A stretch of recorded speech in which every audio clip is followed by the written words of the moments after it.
ওই যে সকাল সকাল গামলাগুলো জল ভর্তি করছে, বলেছিলাম পদ্ম ফুলের চারা লাগাবে। প্রচুর কাজের তোড়জোড় চলছে। এর মাঝে যাই আমি গিয়ে রান্নাটা চাপাই, কারণ কাজ করছে, তারপরে তো খিদে পেয়ে যাবে। পুরো টব সব পরিষ্কার করতে হবে। কাজের লাহার। ওই যে চারপাশটা দেখো, ভালোই কুয়াশা পড়ে গেছে। এই ফাঁকে একটু ইন্ট্রোটা দিই। তাহলে নমস্কার সবাইকে, আমি বিপাশা, আমার চ্যানেলে সকলকে স্বাগত জানাই আরো একটা নতুন সুন্দর ব্লগে। আশা করি যে যেখানে আছেন ভালো আছেন এবং সুস্থ আছেন। আমি তো আপনাদের আশীর্বাদে আর ঈশ্বরের কৃপায় ভীষণ ভালো আছি। ওই দেখো গাড়ি চলে গেল। আমার যেটা কাজ, সকালবেলায় চলে এসছি, গা ধুয়ে নাইটিগুলো মেলে দিতে এসছি।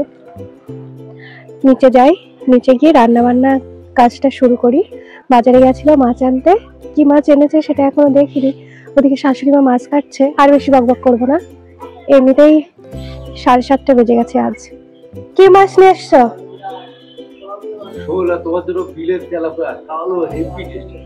সময় বাঁচানোর জন্য দুদিকে দুটো কড়াই চাপিয়ে রান্নার দিকে বসিয়ে দিয়েছি। রান্না নিজের মতো হতে থাক, চলো লক্ষ্মীর সঙ্গে একটু দেখা সাক্ষাৎ করে আসি। মাছিটা ভর্তি।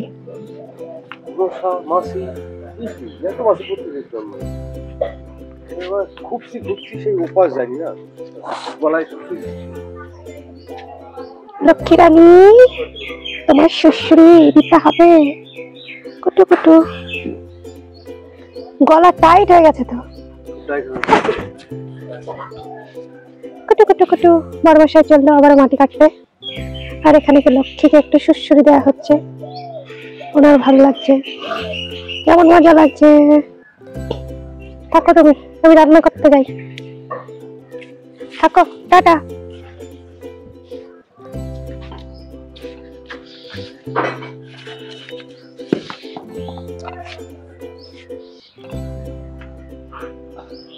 তুমি মুনিশ নেবে বললে, তাহলে মুনিশা কি করবে?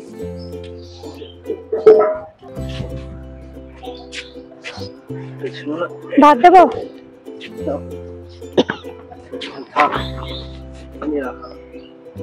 মানে ওইটা থেকে এটাই ট্রান্সফার হয়ে থাকবে? এনে রাখলাম, শুকাবে। নোংরা এই টবগুলোতে আরো মাটি যাবে না? পড়ে যাবে, গাছ লাগুক। এখন কি পড়ে লাগানো, ছাড়ের মধ্যে লাগানো। তুমি কোথায় কোথায় গিয়ে গল্প দিয়ে এসছো? ফুল গাছ কিনেছো? দেখেছো শুধু সবাই কলা ভিতরে জানে। চলো খেতে দি। বড়মশাই এখানে খাওয়া দাওয়াটা সেরে নিক, আর সেই ফাঁকে চলো আমি কয়েকটা জিনিস খুঁজে নিই। অনেকক্ষণ থেকে জিনিস খুঁজছি, খুঁজতে খুঁজতে আমার রীতিমতো মাথা খারাপ হয়ে গেছে। খুবই মূল্যবান একটা জিনিস কি করে আমি রেখে কোথাও ভুলে যেতে পারি। আমি তো ভেবেছি জিনিসটা হারিয়েই গেছে। টেনশনে টেনশনে আরো মাথা খারাপ হয়ে যাচ্ছিল। জানো কি সেটা? দাঁড়াও দেখাই তোমাদেরও একটু। এই দেখো, আধার কার্ড। এটা আমি খুঁজেই পাচ্ছিলাম না। আমার মতো মানুষ কে কোথায় আছে তোমরা একটু বলো। এইরকম যদি একটা দোষী মানুষ হয় যে আধার কার্ডটা রেখে একটা মূল্যবান জিনিস কোথাও রেখে সেটা ভুলে যায়, আশা করি আমার মতো এইরকম অমানবিক একটা মানুষ এই পৃথিবীতে আর দুটো নেই। যাই হোক, এটা খুব মূল্যবান একটা জিনিস, আমি রেখেই দিই সবসময় আমার কাছে। কিন্তু ব্যাগটা কোথায় রেখেছিলাম আমি তো সেটাই ভুলে গেছিলাম। মাঝে মধ্যে যখন কিছু খুঁজে পাই না, তখন আমার খুব মনে হয় কেন যে ফোনের মতো ব্যাগগুলো বা জিনিসগুলো যেটা আমি খুঁজে পাচ্ছি না, ওগুলো হয় না যে একটু ফোন করলাম, টুক করে বেজে উঠলো, এখানে আমরা আছি, আমি জেনে গেলাম। এরকম যদি হতো অনেকই সুবিধা হতো, কিন্তু না, এগুলো তো আর ফোন নয় যে ফোন করলেই আমি পেয়ে যাব। 1 ঘন্টা থেকে আমাকে হয়রানি করাচ্ছে। এই যে মাথাটা একটুও কাজ করছিল না, আমার মনেই পড়ছিল না, খুবই বিরক্ত লাগছিল। অবশেষে ব্যাগপত্র এই যে এখানে একটা এগুলো ছুঁড়ে রেখে চুপচাপ বসে আছি। তারপর গিয়ে দেখছি ঠিক বেরিয়ে গেছে। চোখের সামনে জিনিস থাকলে অনেক সময় টেনশনে মানুষ সেটা চোখে দেখে না, ভুলে যায়। যাই হোক না কেন, যাই হোক আর তাই হোক, অবশ্যই পেয়ে গেছি। এর মধ্যে আছে আধার কার্ডটা, ওটা নিয়ে যাব পঞ্চায়েতে। মা আর বাবুর একটা কাজ আছে, আমাকেও একটু লাগবে, সেই জন্য আমাকেও যেতে হবে। তাহলে চলো এখন স্নানটা সেরে রেডি হবো, তারপরে বেরিয়ে যাব। 2টোর মধ্যে ওখানে পৌঁছতে হবে। তাহলে চলো আমাদের পঞ্চায়েতটা তোমাদের সঙ্গে একটু শেয়ার করব।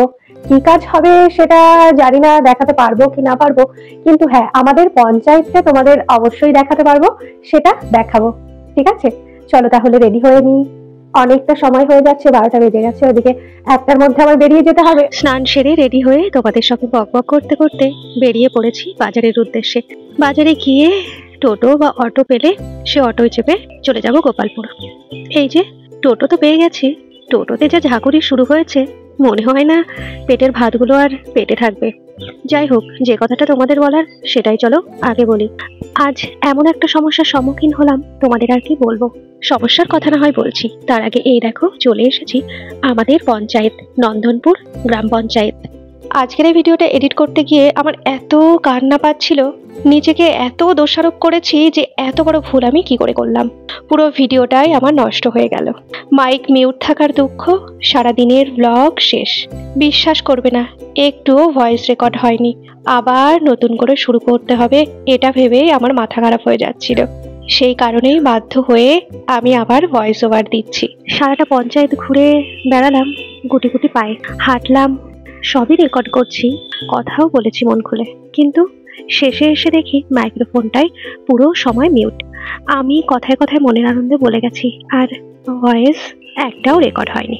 সত্যি বলছি, নিজের উপরে বিচ্ছিরি প্রকারের রাগ হচ্ছিল, কিন্তু কি আর করব, কিছু কিছু জিনিস আছে যা আমাদের নিয়ন্ত্রণে থাকে না। তাই ভাবলাম এই ভুলটাও তোমাদের সাথে একটু শেয়ার করি। পঞ্চায়েত থেকে গুটি গুটি পায়ে আমি আর মা বেরিয়ে এসেছি। সাইকেলে করে বাবু যাচ্ছে বাড়ি, আর আমরা ধরবো টোটো। দেখতেই তো পাচ্ছ, ডবল ডবল খাটতে হচ্ছে আমাকে। একটা ভিডিও বানাতে গেলে কতটা পরিশ্রম করতে হয় সেটা হয়তো সবাই বোঝে না, আর সেই পরিশ্রমের মূল্য যখন আমার প্রিয় বন্ধুরাই দেয় না, তখন মনটা সত্যিই ভেঙে যায়। তোমরা কেন যে বোঝো না, কোনো কাজের পিছনে পরিশ্রম না করলে সফলতা আসে না, কিন্তু সেই সফলতা কার জন্য আসবে? হ্যাঁ, তোমাদেরই জন্য। তাই একটা ছোট্ট অনুরোধ, একটু লাইক, কমেন্ট, শেয়ার, আর যদি নতুন বন্ধু হও তাহলে সাবস্ক্রাইব করতে ভুলো না। এগুলো না পেলে এগিয়ে যাওয়া সত্যিই কঠিন হয়ে পড়ে। যাই হোক, এই দেখো টোটো চেপে আবার বাড়ি ফিরে এলাম। আসতে গিয়ে যে কাণ্ডটা করেছি সেটা তো তোমাদের সাথে শেয়ার করার সময়ই পেলাম না। চলে এসেছি বাড়ি। ওখানে তোমাদের একটা জিনিস দেখানো হয়নি, সেটা হচ্ছে এই দেখো ফুল। দেখো ফুল দুটো কি দারুণ না? আমার দেখে এত ভালো লেগে গেছে, তাই এই যে এই ডালটা কেটে নিয়ে এসেছি, ছোট্ট করে একটু ডাল কেটে নিয়ে এসেছি। এর আগেও আমি এইভাবে 2টো চারা বানিয়েছি, সেই জন্য ভাবলাম ফুল দুটো এত ভালো লাগছে, তাহলে একটা ডাল কেটে নিয়ে যাই, তাই এই ডালটা নিয়ে এসেছি। একটা চন্দ্রমল্লিকার চারা, আর এইটা কি গাছ আমি সঠিক জানি না, এটারও ফুলগুলো সুন্দর সুন্দর হয়েছিল, দেখে আমার ভালো লেগেছিল। ছোট্ট একটা ডাল নিয়ে এসেছি, সেই ডাল ওই দেখো বালির মধ্যে রেখে দিয়েছি, তার থেকে গাছটা না বেড়ে গেছে।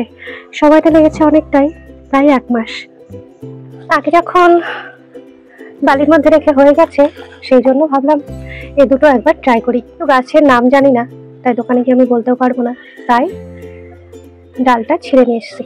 ফুল ভালোবাসলে এইটুকু আনাই যায়, কি বলো? আমার ভালো লেগেছে, চলে এসেছি নিয়ে। এই যে বালির মধ্যে রেখে দিলাম। হে ভগবান, বেঁচে যাস, বেঁচে গেলে তো খুব ভালো। এই গাছটাও তুলে লাগাতে হবে। এই গাছটায় এইটুকু ডাল এনেছিলাম, সেটা তো এখন ভালো বড় হয়ে গেছে। এসে থেকে যেটা আমার লক্ষ্য ছিল সেটা আমি করে নিয়েছি, এবার চেঞ্জ করি, করে কিছু খাই, খিদে পেয়ে গেছে। চলো, হ্যাঁ বললাম তো আর বেশি বকবক করবো না, বকবক না করে তো আর পারছি না, যেটা হচ্ছে। ও বাবা, রোদের ছটাটায় এসে মুখের ওপর পড়ছে, আমার মুখটা কি গ্লো গ্লো করছে, দ্বিগুণ সুন্দরী মনে হচ্ছে আমাকে। যাই হোক, একটু মজা করছি। দেখো ডেয়ারি মিল্ক ওরিও, এই যে এটা একটু বসে বসে খাই, আর তো ভাল লাগছে না। ওই যে বললাম প্রচন্ড খিদে পেয়েছে, ভাত খেতে ভাল লাগলো না। এটা না দাদা পাঠিয়েছিল, আমার মাসির ছেলে, ফ্রিজে ছিল, ঠান্ডা লেগেছে বলে খাবো খাবো করে আর খেতেই পারলাম না এই কদিন। ওই যে আজকে সঙ্গে করে নিয়ে গেছিলাম। এর চেহারাটা একবার দেখলে জানি না তোমরা হাসবে না কাঁদবে বুঝতে পারছি না, আমার তো রীতিমতো কান্নাই পাচ্ছে। দেখো একবার অবস্থাটা কি বিচ্ছিরি হয়ে গেল। কারণ ফ্রিজ থেকে বের করে আমি নিয়ে গেছিলাম সঙ্গে, যে অনেকটা সময় যদি লেগে থাকে আর দুপুরে তো আমি কিছু খেয়ে যাচ্ছি না, তাহলে এটা বের করে টুকটুক করে খেয়ে নেব। আমার পোড়া কপাল, গেলাম কাজটা তো হলোই না, সেই সাথে এটাও খাওয়া হলো না। তাই বাড়ি এসে যখন খিদে পেয়ে গেছে এইটাই একটু খেয়ে নিই টুকটুক করে।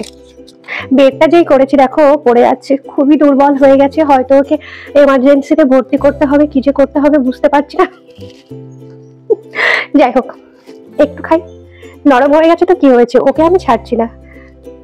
এইসব খেতে আমি বড্ড ভালোবাসি, তাই নরম হয়ে গেছে সেটা আমারই দোষ, কারণ আমি শক্ত অবস্থায় খেতে পারবো না। তোমাদের তো আর দিতে পারছি না, আমি নিজে থেকেই একটু খেয়ে নি। হ্যাঁ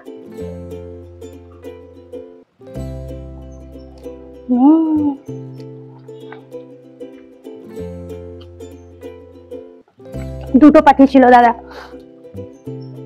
শরীর খারাপের আগে একটা খেয়েছি, তোর শরীর খারাপের মধ্যে একটা খাচ্ছি। বেশ ভালো লাগে খেতে এগুলো। তাহলে আমি এটা তৃপ্তি করে খেতে থাকি।